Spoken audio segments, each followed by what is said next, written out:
ফজরের আজান হচ্ছে মাইকে।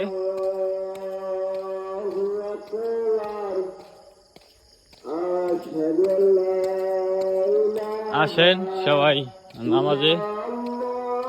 নামাজ আপনার আমার জন্য ফরজ, এটা আপনাকে যেন না বলে দিতে হয়। এটা আপনার জন্য ফরজ, আমার জন্য ফরজ।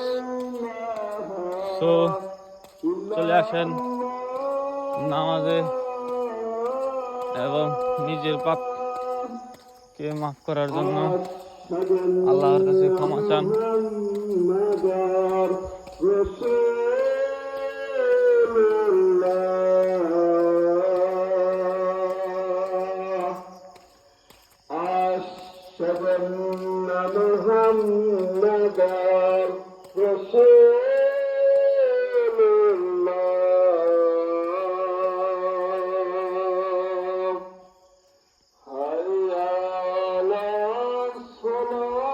এই যে একটা মুরব্বী নামাজ পড়ার জন্য রেডি হচ্ছে।